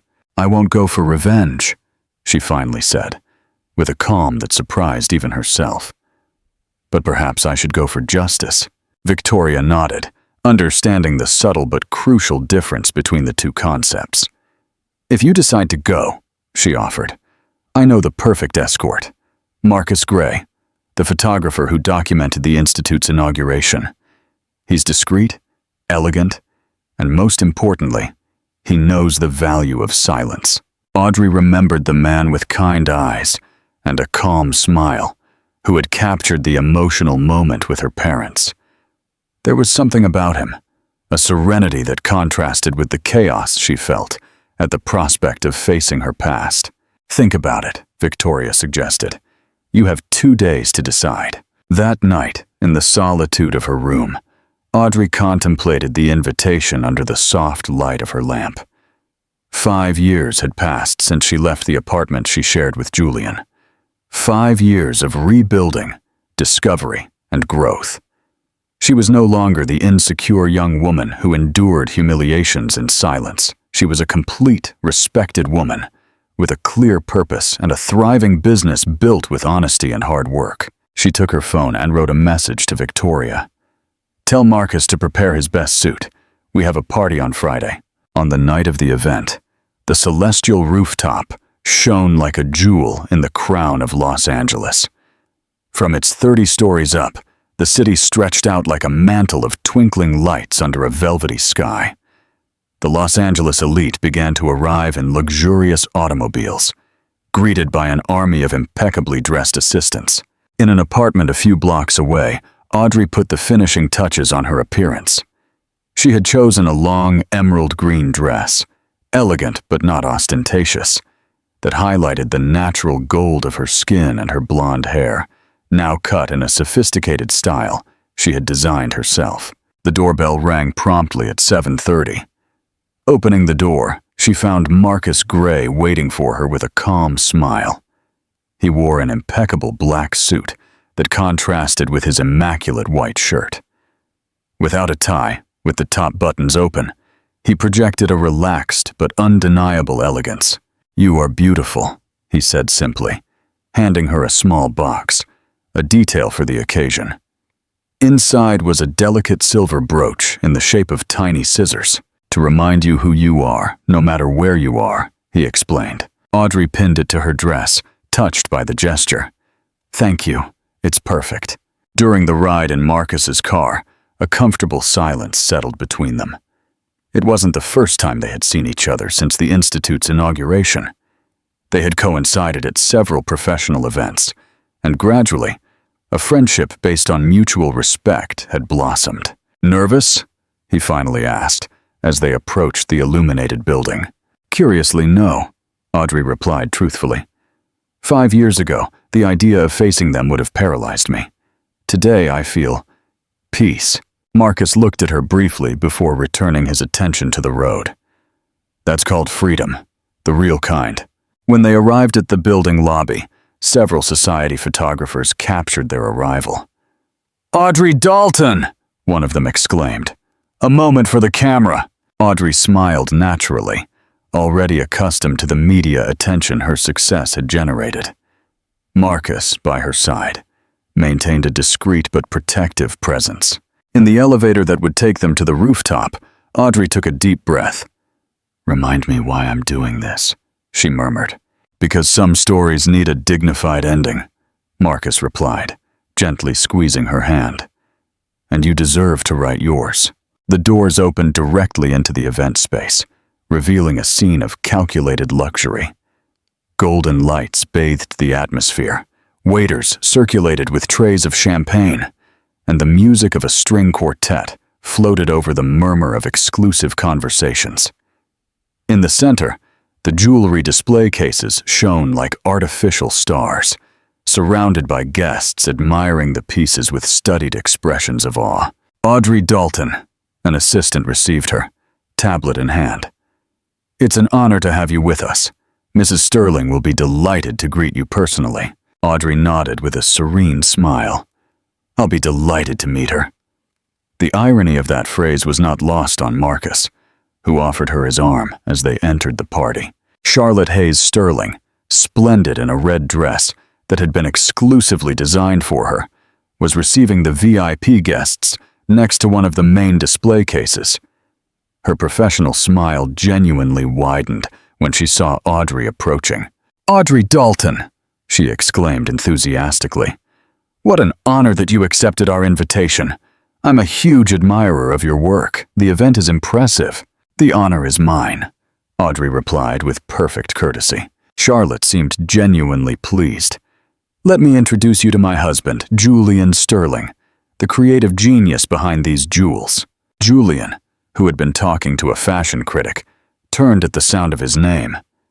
His face visibly paled upon coming face to face with Audrey.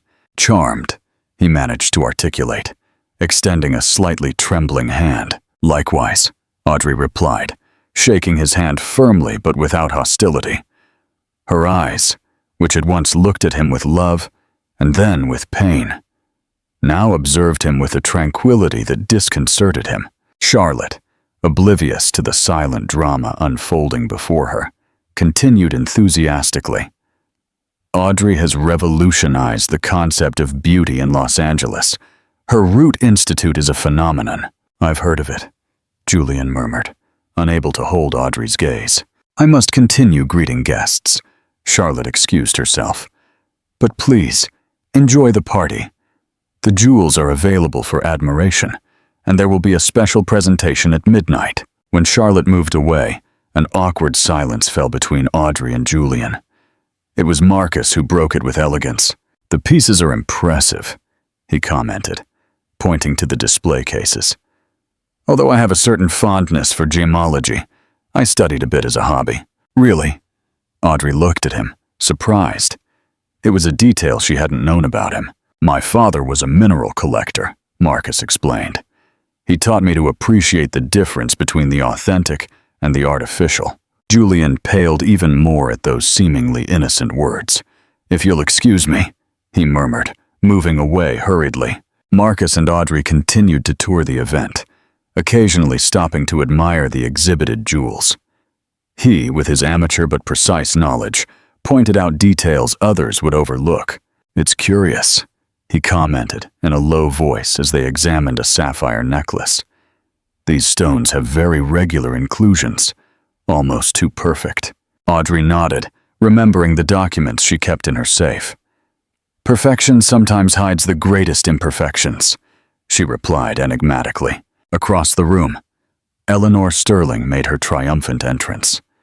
At 56, she was still an imposing woman, with her ash-blonde hair pulled back in an elegant bun and a black dress that screamed exclusivity in every fold.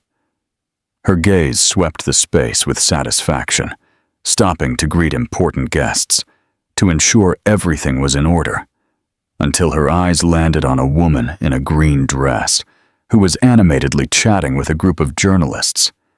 Something in her posture, in the way she moved her hands when speaking, in the tilt of her head, felt disturbingly familiar. When the woman turned and her profile became visible, Eleanor felt her heart race. That face, those eyes, she had seen them before. But it couldn't be her. It couldn't be the insignificant secretary she had expelled from her son's life.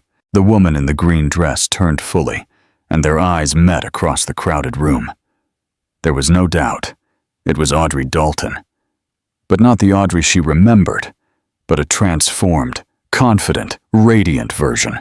Eleanor approached Julian, who was drinking champagne with trembling hands in a corner.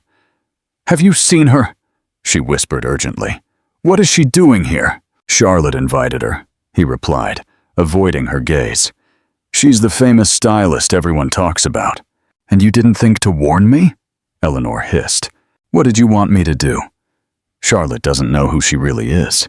Eleanor watched Audrey from a distance, noting how guests gravitated toward her, how she smiled with a confidence she had never shown during her marriage to Julian.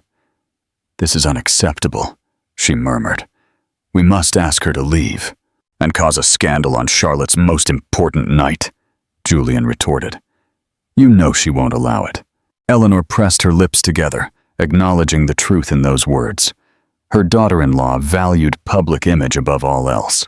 A scandal at her party would be unforgivable. "Then keep her away from the jewels," she ordered. "And from the journalists." But it was too late. Audrey had already become the center of attention for several groups.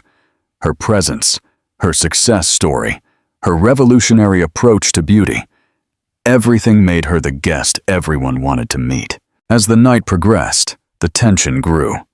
Charlotte, oblivious to the unfolding drama, continued to be the perfect hostess. Julian alternated between avoiding Audrey and watching her from afar, consumed by a mixture of regret and fascination. Eleanor monitored every movement, every conversation, fearing that at any moment the past would explode in the midst of her carefully constructed facade. Near midnight, when the special presentation was about to begin, a well-known jewelry critic approached one of the main display cases. "These pieces are extraordinary, Julian," he commented loudly. "Would you allow me to examine that sapphire necklace more closely? As you know, I'm writing a book on exceptional stones." Julian, caught in an impossible situation, nodded with a forced smile. An assistant carefully opened the display case and took out the necklace in question. The critic pulled a small jeweler's loupe from his pocket. "A scholarly toast," he announced good-humoredly, "to excellence in jewelry." Nearby guests laughed, accustomed to the eccentricities of experts. But when the critic began to examine the stones under the loupe, his expression subtly changed. Marcus, who was watching the scene from nearby, approached with professional interest. "May I?" he asked courteously, pointing to the loupe. The somewhat disconcerted critic handed it to him. Marcus briefly examined one of the stones, and then, with a neutral expression, returned the loupe. "Interesting work," he commented, his voice perfectly controlled. "The inclusions are revealing." A murmur began to spread among those present. The critic retrieved the loupe and examined the stones again, this time with greater attention. "Julian," he finally said, his tone professional, but with a nuance of concern. "These stones exhibit very particular characteristics." Before Julian could respond, a journalist specializing in luxury approached the group. "Any problems with the sterling jewels?" he asked. His journalistic instinct alerted to a possible story. "Not at all," Eleanor quickly intervened, appearing as if by magic. "Just a technical conversation between experts," but the damage was done. More guests approached, curious about the sudden interest in that specific display case. Charlotte, noticing the crowd, came over with a worried expression. "What's happening?" she asked, her social smile beginning to tense. The critic, caught between professional truth and social courtesy, visibly hesitated.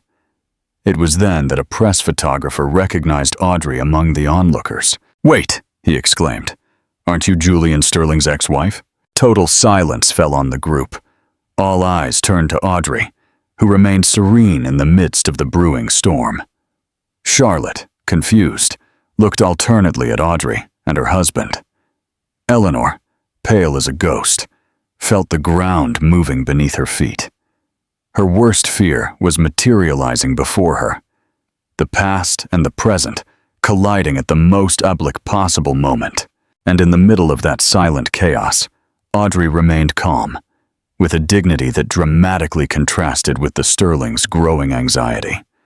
Her eyes, which had once been filled with tears over the humiliation suffered, now watched serenely as the truth began to emerge under its own weight.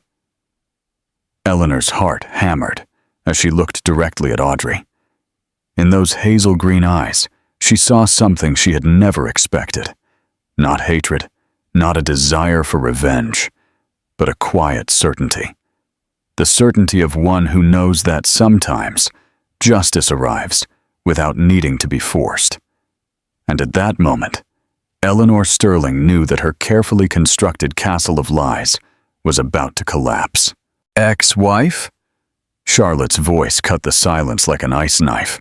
Her eyes, wide with surprise, traveled between Julian and Audrey, seeking an explanation. Julian, paralyzed by panic, could not find the words.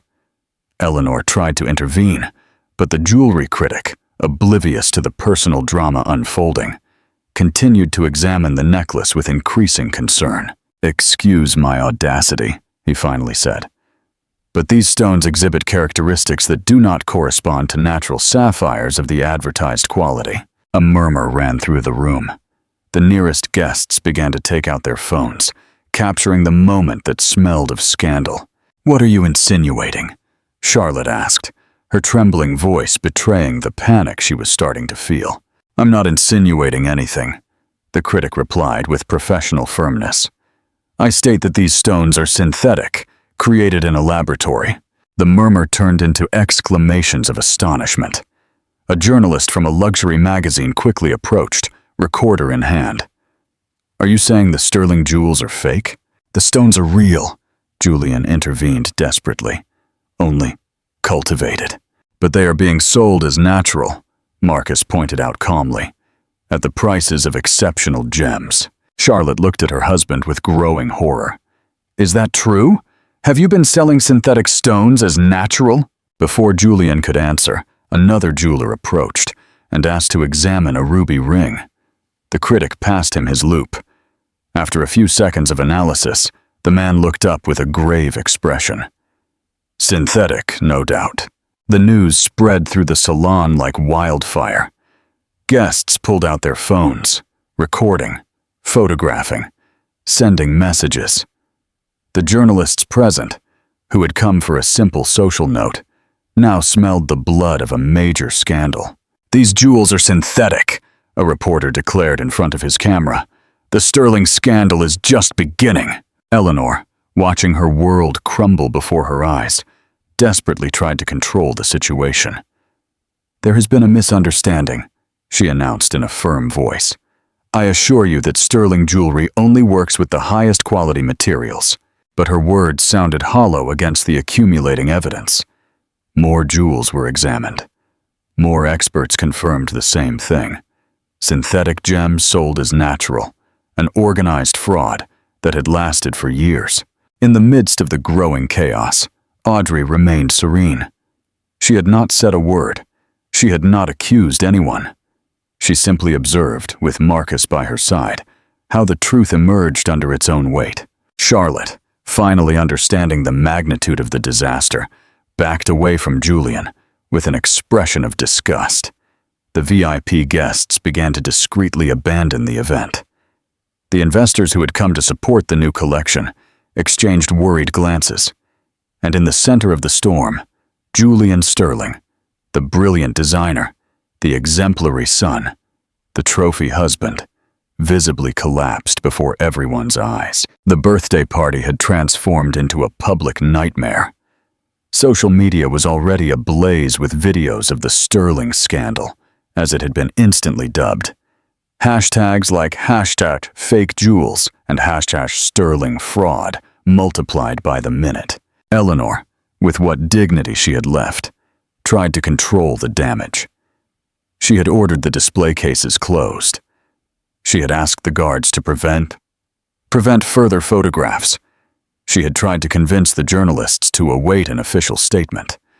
But it was too late. The empire she had built so rapidly, with so much manipulation, was crumbling before her eyes.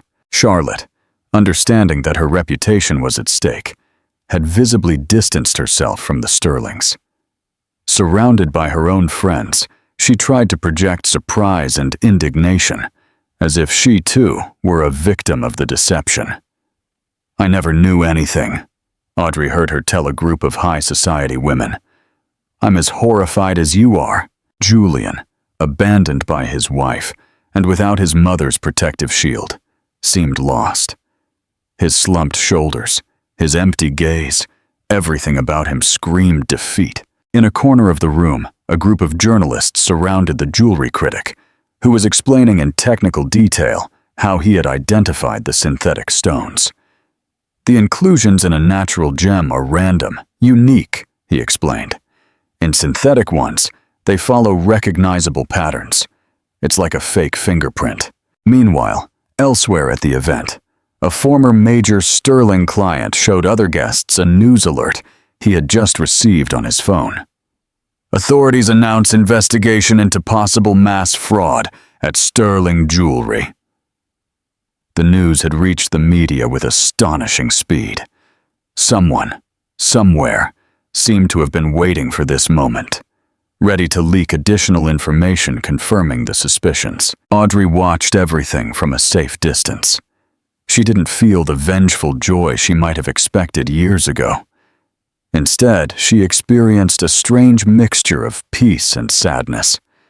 Seeing the Sterling's castle of lies collapse brought her no satisfaction, only the confirmation that the truth, sooner or later, finds its way. "Do you want to leave?" Marcus asked softly, noticing her thoughtful expression. Before she could answer, Eleanor Sterling approached them. Her face, normally controlled in a mask of superiority, now showed naked panic. Her eyes, red-rimmed from contained tears, fixed on Audrey with a mixture of rage and desperation. "Was it you?"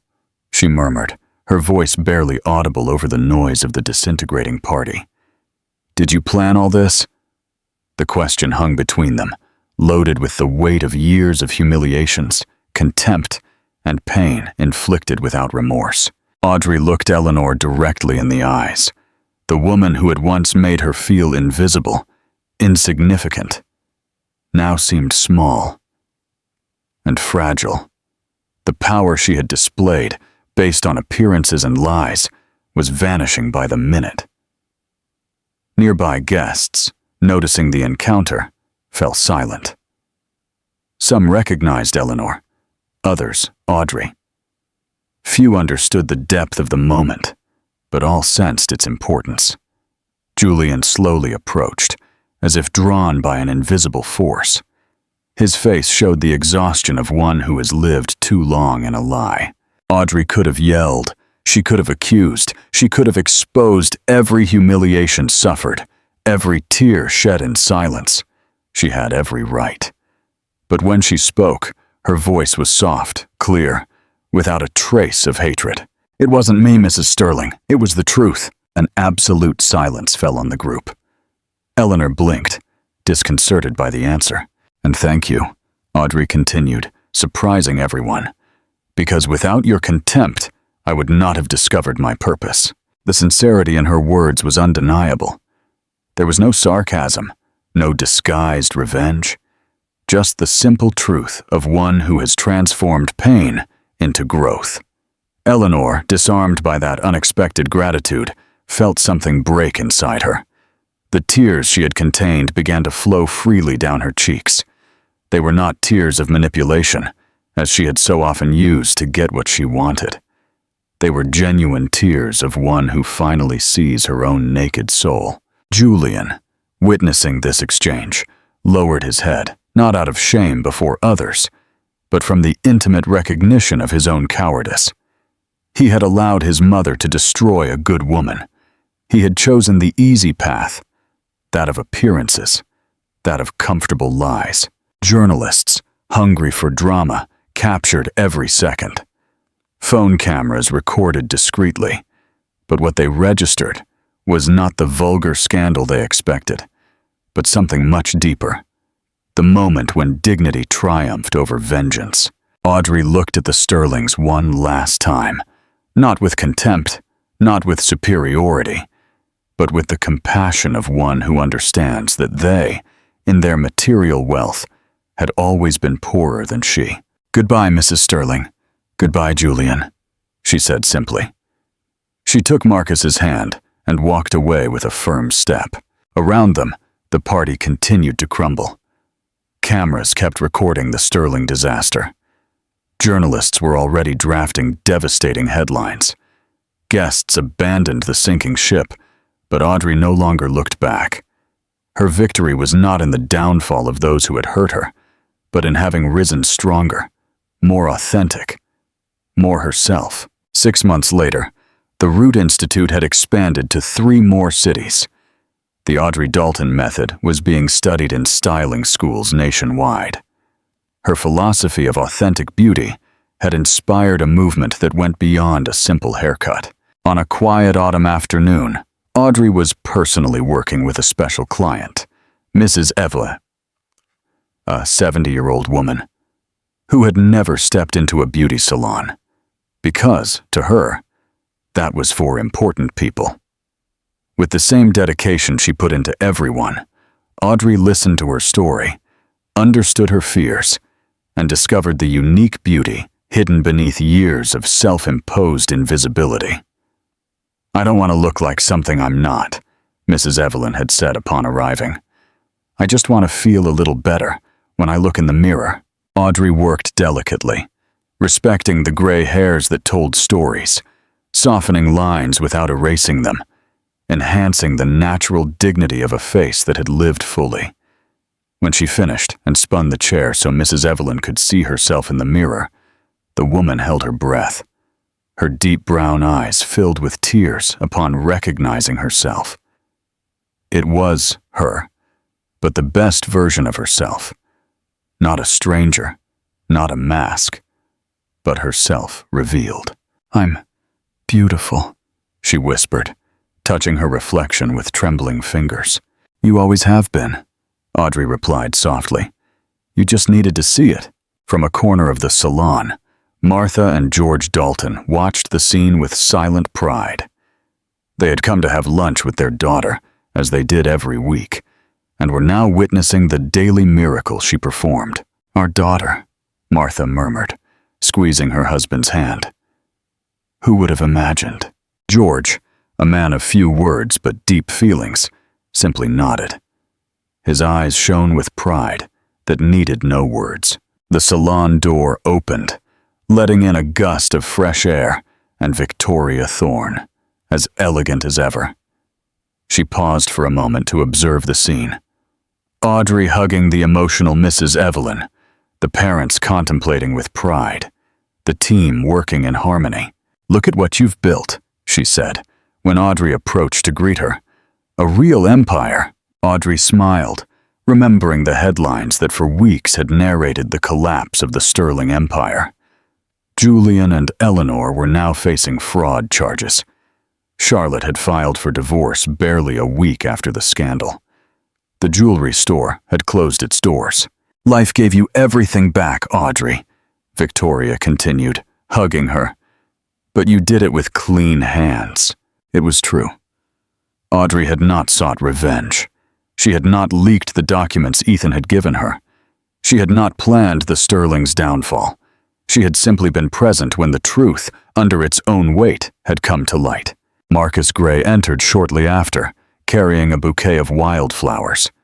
In recent months, their friendship had gradually transformed into something deeper, not with the blind intensity of a youthful romance, but with the quiet solidity of two people who recognize each other, respect each other, and choose each other every day. "To celebrate," he said, handing her the flowers. 6 months since that night. Audrey accepted the bouquet, remembering how they had left the Sterling party together, how they had walked in silence through the night streets of Los Angeles, how he had respected her need to process what happened without forcing words. "You know what the strangest thing is?" she commented, as she placed the flowers in a vase. "I don't feel joy at their downfall, only peace because I no longer care." Marcus nodded, understanding the depth of that liberation. That is the true victory. At the end of the day, when the last client had left, and the team was preparing to close, Audrey stopped in front of the large salon mirror. She observed her reflection, the confident, serene, fulfilled woman who had emerged from the ashes of humiliation.